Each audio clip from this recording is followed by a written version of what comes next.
తెలంగాణ ప్రజలకు వాతావరణ శాఖ మరో అలర్ట్ జారీ చేసింది. బంగాళాఖాతంలో మరో అల్పపీడనం ఏర్పడనుందని, దీని ప్రభావంతో రాష్ట్ర వ్యాప్తంగా వారం రోజుల పాటు భారీ వర్షాలు కురిసే అవకాశం ఉందని హైదరాబాద్ వాతావరణ కేంద్రం తెలిపింది. ప్రస్తుతం ఛత్తీస్గఢ్ నుంచి గల్ఫ్ ఆఫ్ మన్నార్ వరకు తెలంగాణ, ఆంధ్రప్రదేశ్ మీదుగా ఒక ద్రోణి కొనసాగుతుందని వాతావరణ శాఖ వెల్లడించింది.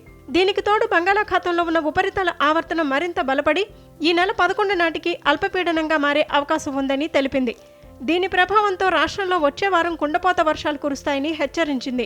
ఈ నేపథ్యంలో శుక్రవారం భద్రాద్రి కొత్తగూడెం, ఖమ్మం, సూర్యాపేట, మహబూబాబాద్ జిల్లాల్లో ఉరుములు మెరుపులతో పాటు గంటకు 30 నుంచి 40 కిలోమీటర్ల వేగంతో ఈదురుగాలులతో కూడిన వర్షాలు కురిసే అవకాశం ఉందని అంచనా వేసింది.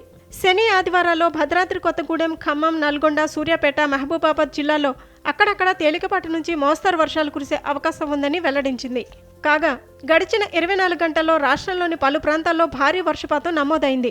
అత్యధికంగా భద్రాద్రి కొత్తగూడెం జిల్లా అన్నపురెడ్డిపల్లిలో 9.15 సెంటీమీటర్లు వర్షం కురవగా, మల్కాలపల్లిలో 7.55 సెంటీమీటర్లు, నల్లగొండ జిల్లా తిప్పర్తిలో 6.78 సెంటీమీటర్ల వర్షపాతం రికార్డైనట్లు అధికారులు తెలిపారు. వర్షాకాలం ఆరంభంలో వర్షాలు తక్కువగా ఉన్నప్పటికీ ఆగస్టు, సెప్టెంబర్ నెలల్లో భారీ వర్షాలు కురిశాయని, ఆ ప్రభావం ఇప్పటికీ కొనసాగుతోందని వాతావరణ కేంద్రం తన ప్రకటనలో పేర్కొంది.